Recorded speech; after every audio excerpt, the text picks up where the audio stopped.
Hello, everybody. My name is Kayla Cosmo, and the case brief that I will be talking about today is Paerent versus MSAD 1, which was a case that happened in May 2017.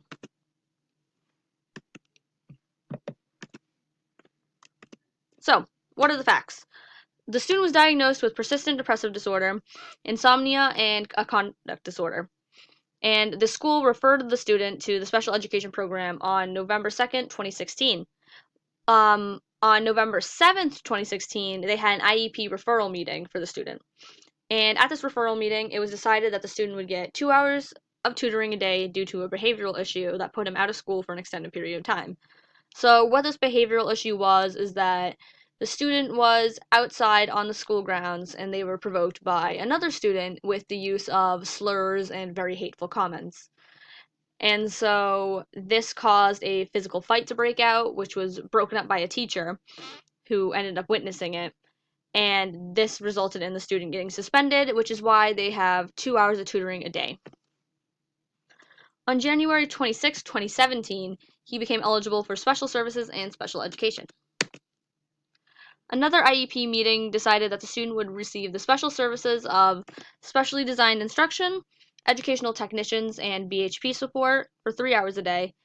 They would contact with a school social worker for an hour per day, and they had specialized transportation to get to school. The parent did not provide consent for the student's eligibility and entry into the special education department until March 27th, 2017. So, what were the actual issues of this case that the parents brought up? The issues were, did the school fail to timely refer the student for a special education evaluation during the time period of February 24th, 2015 to the present? If the answer to the preceding issue is in the affirmative, what is the appropriate remedy? Did the school fail to develop an IEP prior to making a placement determination for the student? If the answer to the preceding issue is in the affirmative, what is the appropriate remedy? Is the IEP and placement proposed by the school reasonably calculated to provide the student with a FAPE in the least restrictive environment in which he can be appropriately served? And the final issue is, if the student's IEP and placement were not reasonably calculated to provide an FAPE, what is the appropriate remedy under the IDEA Act? So, holding. What happened, the result of this was that the court decided that the student shall be placed in a different program at the school. However, everything else shall follow under their February 2017 IEP. So that's what we discussed earlier. The court also decided that the school did not improperly place the student before the February 2017 IEP meeting. And the last thing that the court decided on was that the school did not violate the student's child fine rights. This means that the school found and identified the student with a disability. So overall, the hearing ended up ruling in favor of MSAD 1 opposed to in favor of the parent who issued the complaint. So what was the actual court's rationale? Well, the court ruled that the student did not violate child fine under the IDEA Act, and the reasoning for this is, although the student was absent for a significant amount of days, this did not indicate that the student actually had a disability, because the student was absent from tutoring sessions too, which made it difficult for the school district to see them often enough to see any indicator that the student may have been disabled. And the absences that happened were all excused by the parent. The parent would call in and say that the student had a bad headache, the flu, they'd stayed up too late the night before. So there were multiple excuses on file for why the child was absent, even though later on the parent did say, my child had a lot of absences, you should have recognized that they were depressed. The parent also argued that the student had low grades, and so that made them obviously depressed.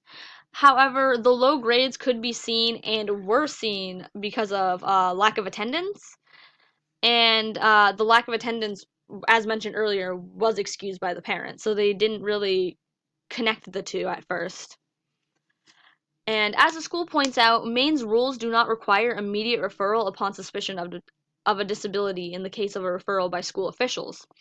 Instead, schools are permitted to first undertake general education interventions, and that is a rule that's under Musser. The school the school did take interventions and eventually did a risk analysis that led to a forensic analysis of the student. And that was like one of the things that helped place them with the appropriate services that they needed. The parent in this case argued that the school did not make a placement decision before the development of the IEP. However, that is exactly what is supposed to happen according to MUSER. The main Unified Special Education Regulations, or MUSER, specifically provided that an IEP team, and I quote, must initiate and convene an IEP meeting to develop an individualized education program for the child before deciding to place a child with a disability in an out-of-unit placement. So what this means is that even though that the parent argued that the school didn't make a placement decision before the development of an IEP, that's what's supposed to happen is by Maine laws, there has to be an IEP meeting for about like a student and like their disability before there can actually be a proper placement. However, general education interventions can be placed beforehand, but that's not what the parent was arguing. The final issue that the parent argued in this case is that the placement proposed by the school is not reasonably calculated to provide student with a FAPE in the least restrictive environment in which he can appropriately serve. And that was also proved wrong by the court. So, the critical thinking aspect of this is an activity that could be done by all of you that are in the class or by anybody taking a law class is to match the different provided MUSER and IDEA regulations to the different issues of the case. And so I mentioned back here in the rationale, part 3, that where the parent argued that the school did not make a placement decision before the development of an IEP, you can match that to the MUSER law that is connected to it that I mentioned down here and quoted, which is that an IEP team must initiate and convene an IEP meeting to develop an individualized education program for the child before deciding to place a child with a disability in an out-of-unit placement. And another example of that too would be the MUSER regulation that I have down here, which is about schools being permitted to first undertake general education interventions, and how Maine's rules do not require immediate referral upon suspicion of disability in the case of referral by school officials. So it'd be that kind of stuff where you can match like the different evidence of the case to the corresponding thing.